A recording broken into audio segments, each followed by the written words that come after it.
As someone that lived through and managed treatment resistant depression for about an 8 year period, I know what it's like to feel completely stuck and hopeless and like you're never gonna escape the darkness that you're in. And in this video, I really just hope to change your mind around that and give you hope and inspire you to take action to help beat your depression, because a lot of the things I'm going to be discussing in this video are kind of the non-traditional approaches that I took to overcome my treatment-resistant depression. So the first thing I would like to say is that nothing that I say in this video should be taken as medical advice, because clearly I am not a doctor. I'm really just a person on the internet sharing my journey overcoming my personal depression. And so while the things that I talk about may not help you, I tried pretty much everything under the sun, including prescription meds and psychotherapy. And the things I'm going to be discussing in this video worked better than any of those things. So I think a good place to start is just to give you some insight into where I was at. So, like I said, I had treatment-resistant depression for an 8 year period. And over that time, I was cycling through different medications, starting, stopping. And I'm sure if you've been down this road before, you know how fun it is to just start and stop different medications that are producing chemicals in your brain. And so it was very hard for me to find a groove and to find a cocktail of medications that worked for me. And so a lot of it was just kind of living with depression and resigning to the fact that I was going to be depressed for the rest of my life. But throughout this entire process, I really just began to feel like people, the doctors, the neurologists, the people I met with, really didn't care fully about me ever getting better. And I knew that if, no one was going to care about my recovery as much as I was going to care about it. And so I really knew that I needed to take action. And what I now know about depression is that it's typically a siren that something is out of alignment in your life. And so when I was at my very worst with my depression, I was in a job that was not a fit for me whatsoever, but all I was focused on was the short commute and the high salary. And so I would just show up to this job and it was almost like an out of body experience. And I started having these voices in my head. Like I would look around and just be like, is this really what I'm supposed to be doing with my life? Is this where I'm supposed to be? Are these the people that I'm supposed to associate myself with? Because there was just a lot of things out of alignment in my life, but most notably it was my job. And when I lost that job, it's really when all of my mental health issues came to a head and I hit rock bottom. And it was during that time that, out of desperation, I was searching for other treatments or other just any answers that I could get about anything. And I came across a very interesting study that was done in 2022. And what it basically said is that, there was no real evidence or relationship between serotonin levels in the brain and depression.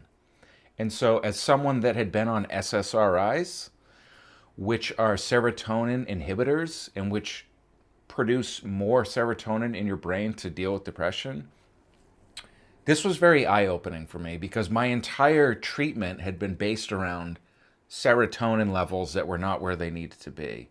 But what this report has found, and other reports since then, have found that there's no relationship between the two.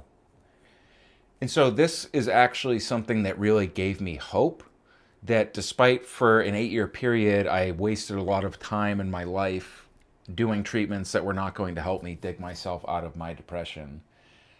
It really was hope that there were things out there that I could try, because what I had tried was not working.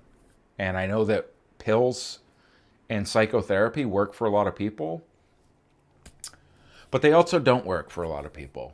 And they didn't work for people like me. So I started looking at non-traditional approaches.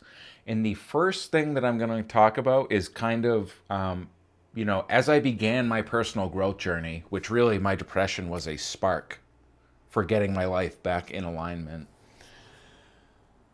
I came across the idea of just my thoughts and my thinking. And this is not going to be me telling you to think happy thoughts, but really what I was telling myself and telling other people was that I am depressed.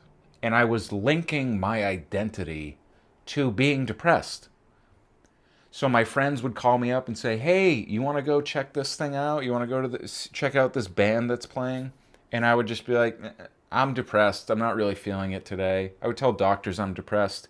I would brainwash myself that I am depressed. And I think "I am" is one of the most powerful phrases and potent phrases that you can tell yourself.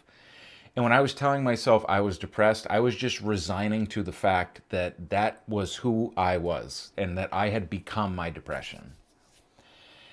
And so once I started telling myself a different story and not always saying, I am depressed, that was really the first start for me to down this non-traditional path. But what was even greater than that, once I started learning about how your thoughts create your reality, is that during days I would actively visualize myself kind of what my life would be like without having depression. And so I would try to feel the feelings of having a bunch of energy that I didn't have at that time and just being able to do all the things that I couldn't do when I was depressed and just living the life I wanted to live. And just actively practicing that.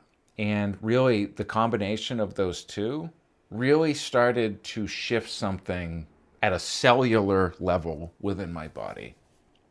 And I know that it might sound a little woo-woo to you, but your thoughts really do create your reality. And so, once I started paying attention to the story that I was telling myself, once again, not thinking happy thoughts, but literally the story about my depression I was telling myself, that was the first start for me.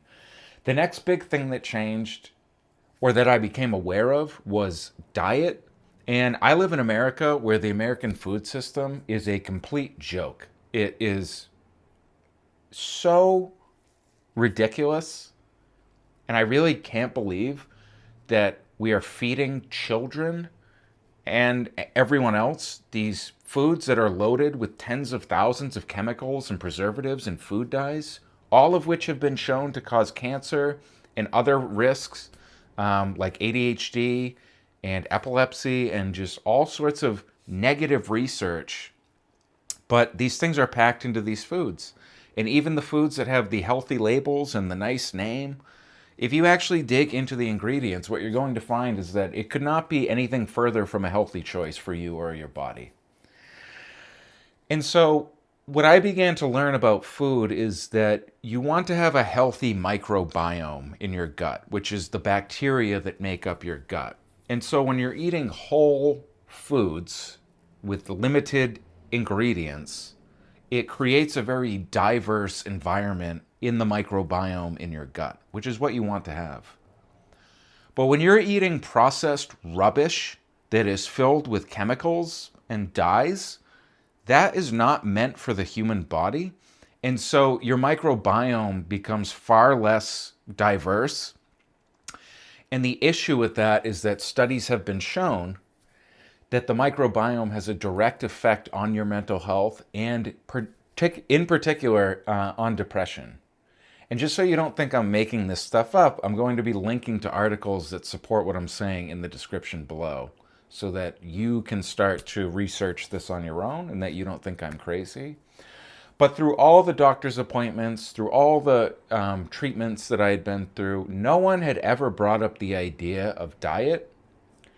And like I said, once I started researching how important it is to have good mental health and the direct link between food and depression was a game changer for me. And now I eat a mostly plant-based diet. And I really attribute a lot of that to helping me kind of be the spark to start digging out of depression. Diet was a huge one. The next thing was movement. And as I say these things, I know they sound simple, but like when you're depressed, like really depressed, movement isn't really at the top of the list of things that you want to be doing. What I wanted to do was just lay around and do not much on a daily basis. But once I started forcing myself to move my body, I mean, it really, once again, had a tremendous effect on my mental health. So I had a stationary bike that had about 4 inches of dust that I cleaned off. And I just started riding it for 10 or 15 or 20 minutes a day. And I forgot how good it feels after working out. And kind of, I would find myself having more energy after working out. And, it wasn't easy to always put in exercise, but the benefits were unbelievable for me. And so I think a lot of exercise and working out is associated with you have to get a beach body and cut calories and all this nonsense that like it just the act of moving your body is what I did. And I think it had more of an effect on my mental health than my physical health, to be completely honest. And I don't know if maybe you find the same thing, but if you do, I would love to hear from you in the comments because I think that the mental health benefits of exercise are just kind of underplayed. And the other thing that I started doing was yoga. And to me, yoga was this woo woo thing that I was kind of intimidated to approach because it just looked like this. Um, it just looked a little intimidating for someone like myself to start yoga. But I started yoga, in the comfort of my own home because I was like, you're not going to catch me wearing yoga pants. And you're still not. But I do yoga now. And its effects on my mental health were just, I can't adequately describe in words how much it helped me. And the style of yoga that I do is not this, like, all these movements and up and down in quick succession and working up a sweat. I do a version of yoga called yin yoga, where you really just get into poses for like 10 or 15 minutes at a time. Or, sorry, no, not 10 or 15 minutes, 2 to 5 minutes at a time. And you hold these poses for really long periods. And usually when you're in these poses, you're feeling all of the tension and tightness in your body. And you get to just sit with it and allow it to be there because it's already there in your body. And it just teaches you that you don't always have to run away from suffering and that it's okay to be with it, which was a nice added benefit for me to start getting into the mindset of being with suffering and not running away from it when it shows up. But it just releases all of the tension and tightness and all of that stuff that builds up when you're depressed and anxious. It really just makes you more malleable and stretches you out. And it just really helps with your vibration and your energy and everything like that. And so I can't recommend yoga enough. And I'm really ashamed that it took me this long to get into it. But moving your body is another huge piece of the puzzle that was not really discussed with my team of doctors or anything like that.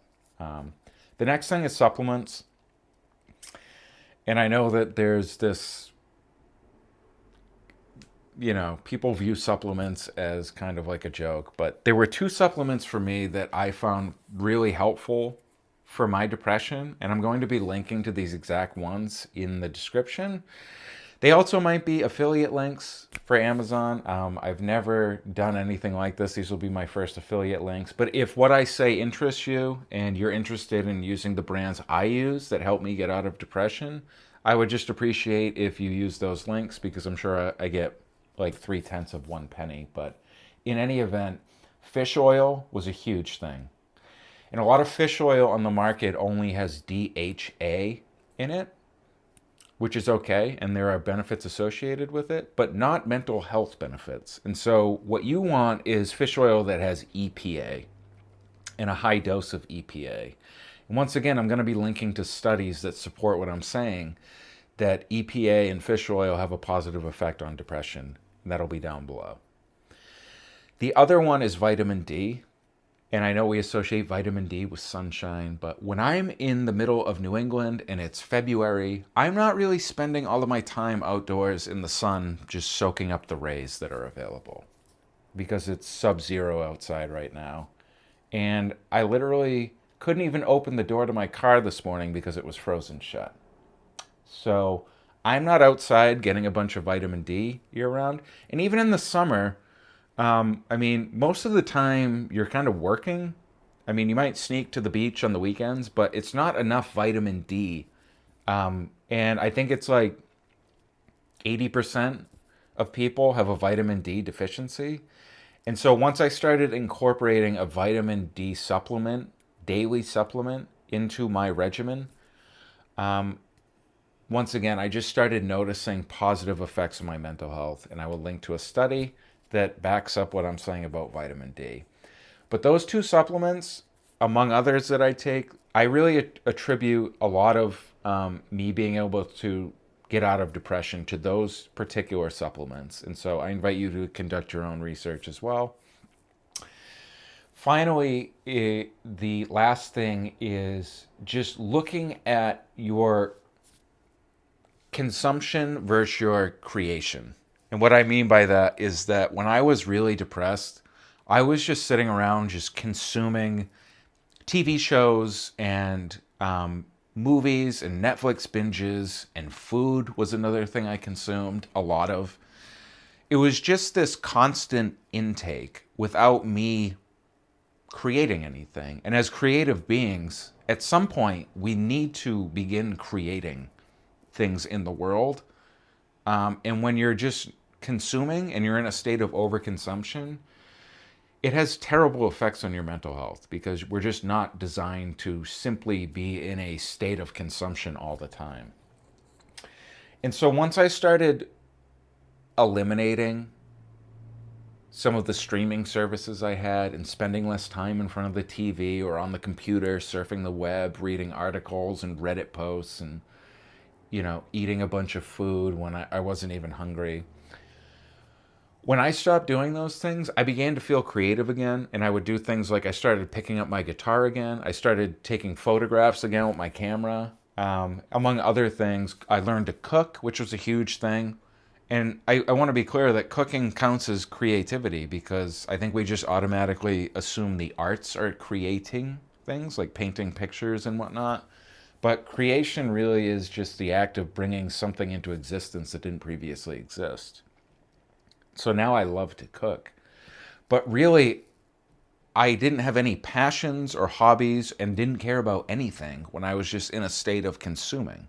And it did nothing to help my depression. And I know now, just since I have things back in balance, that most definitely attributed to the fact that I was deeply depressed. So I just invite you to look at your own habits and how much time you spend consuming versus creating. And if you notice an imbalance, I'd love to hear from you in the comments below, because this is something that's kind of sneaky and sneaks up on people. Not even realizing, spending hours on social media and stuff like that. And so if you now sense that there's an imbalance, sorry, that's just my dog waking up from a nap. But I would just love to hear from you in the comments if you're now kind of realizing that maybe there might be an imbalance there. But anyway, these were just some of the most helpful things that helped me out of depression. And while traditional medicine and traditional healthcare works for a lot of people, like I said, it also doesn't work for a lot of people. And it wasn't working for me. And once I really took the initiative and started doing my own research around depression, it's when I started trying these other non-traditional approaches. And I know that they sound simplistic as I say them out loud, like moving your body and eating good food, but I cannot understate the impact of doing these things consistently. And I just invite you to explore the idea of if there's some things that resonated with you in this video or things that you haven't tried, please give them a try and let me know. And like I said, before you try anything, research it on your own, because what I'm doing is not providing medical advice. I'm just sharing what worked for me in my depression. And like I said, out of all the doctors I met with, no one had ever mentioned this stuff. And I really got the sense that no one really cared about curing me. And they were more interested in treating my symptoms as opposed to the underlying causes of my depression. And I wasn't really interested in being a customer for life, being on pills for the rest of my life, and relying on these external chemicals, which I can naturally produce in my brain on my own, to help me just manage depression without ever overcoming it. With that said, I still feel depression from time to time, and I think we all are going to feel depression. It's just a natural thing to feel, whether it's seasonal depression or maybe your favorite team lost a big game and you're feeling depressed. Depression can take many forms. Perhaps you're seriously depressed. But like I said, I just want to offer you hope in that if the things that you've been trying have not been working, there are things out there that you haven't tried that I really just want you to try, because I know what it's like to feel stuck and to feel like you're never going to be normal and you're never going to feel 100%. Like I know what that's like. And so I just don't want you to feel like that. So anyway, um, I would be really interested to hear from you in the comments if anything I said um, was helpful.